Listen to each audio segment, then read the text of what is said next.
So, what I want to talk about today is healing from injuries and using your mind to help that healing process. So, the last time I had to use this was quite recently because I ruptured my Achilles tendon. I had a full rupture, or 15 centimetre gap. I had ruptured my other Achilles before, but because I'm type 1 diabetic now, and at 53, this wasn't ideal. I had to get back as quickly as possible, but my consultant didn't want to do any surgery because of the complications of diabetes. So type 1 diabetes, you heal slower and there's more chance of infection. So there are a lot of risks. Even just getting an injury is bad for a type 1 diabetic. So I had to go the natural healing route, which isn't brilliant. It takes about a year for the Achilles to heal fully. And so I really, obviously my job is teaching martial arts and meditation and things like that. So I had to get back quickly. But it was going to take a year. So I spent 6 months in a boot and then another 6 months of strength and recovery. So the methods I used, which I'm sure did help, because my physio said that when I started the strength work, that this is one of the best healed Achilles, natural healed Achilles that he's ever seen. And if he'd seen more of them all like this, he would suggest not to have surgery. So something went right. But this is what I did. So I had laser therapy that I was using all the time. So I was using that daily, a couple of times a day. I was using earthing patches, which if you want to look those up, they have some scientific backing in working. Then I was using meditations. And really it's the meditations that I want to talk about more here. So the meditation that I used, it's all based around Reiki. So I've what they call a Reiki master. I am, but I wouldn't say master is just wrong. And I think looking at Reiki, I think a lot of people get it wrong. In my view, Reiki was originally and is a form of meditation for enlightenment.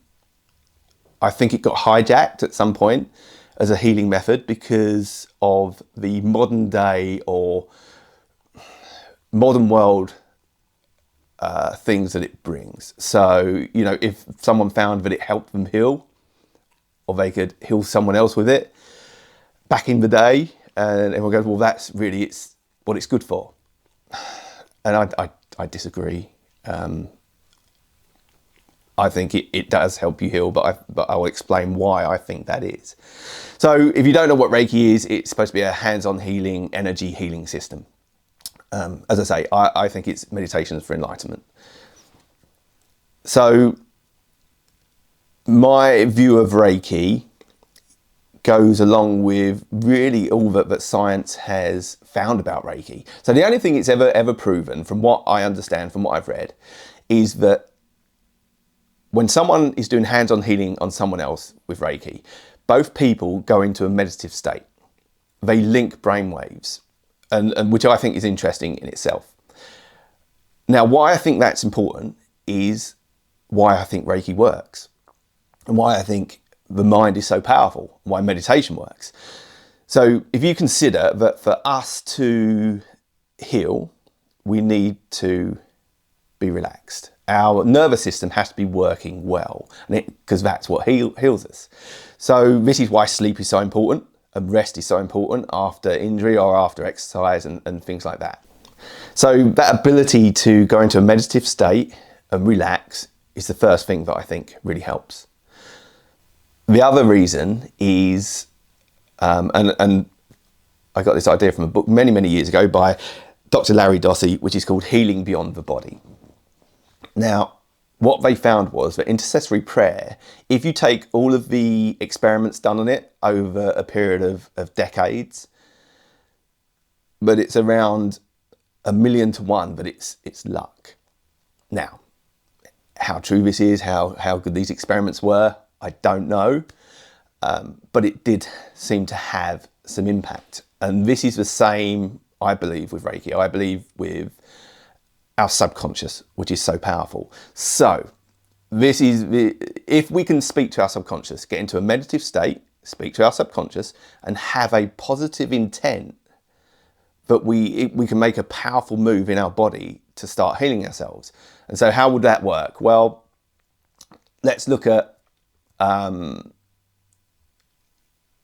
using an affirmation. So I use an affirmation and I say, right, I'm going to heal myself. I'm going to heal. I'm going to heal. I'm going to heal. I can say all I want, but if my subconscious, my inner belief doesn't believe it, if my inner belief goes, oh no, it hurts, I'm injured, I will stay injured, or I won't heal as quickly, because my body's not going into heal mode because it thinks, oh, well, I'm still injured, I'm going to stay injured.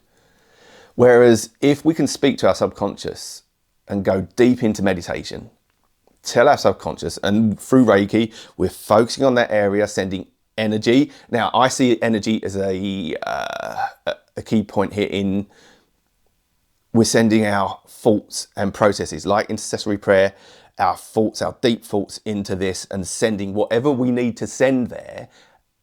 And the idea of energy or light, which is what people tend to use, is just that link point that we need to use. That catalyst that helps our body to heal itself. And so that's what we're doing. It's like a positive intent of sending something there, sending whatever we need there, which is what Reiki says, but it does, to be fair. There may be more to it. We are all energy.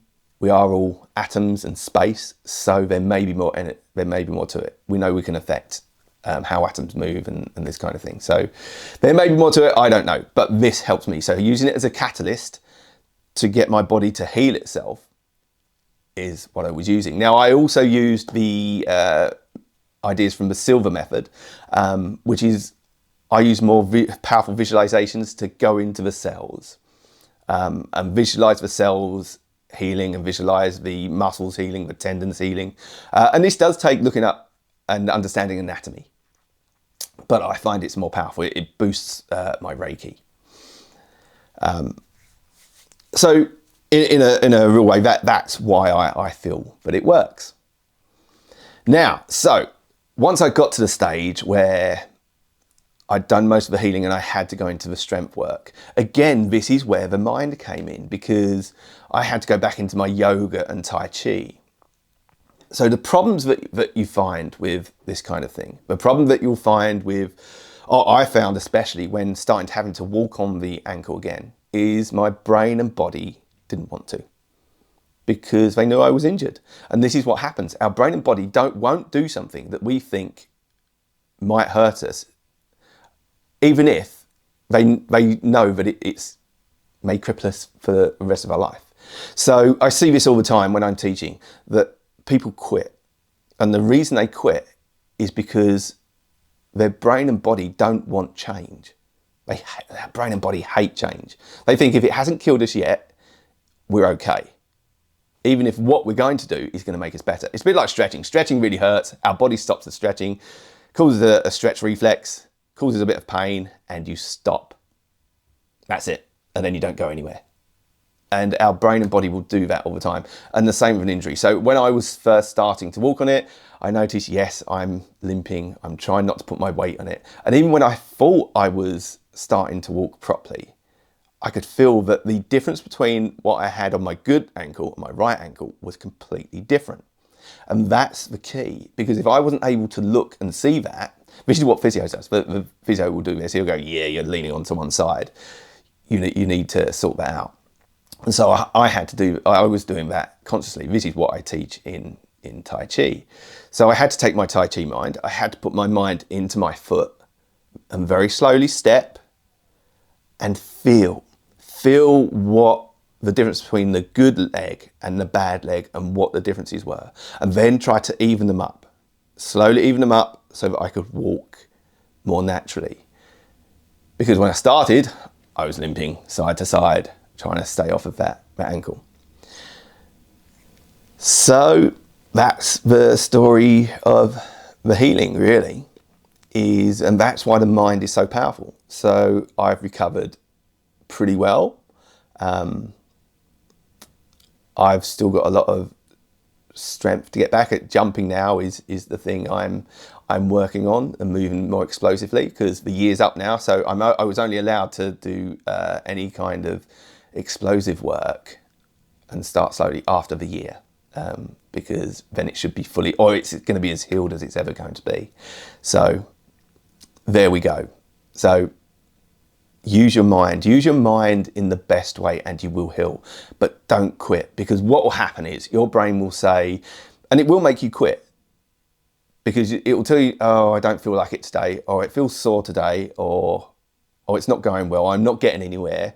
It will make excuses. Your brain will make excuses. You think it's you. It's not. It's your subconscious. That's what's doing it. You're making excuses because your brain wants you to stay safe. It's your ego.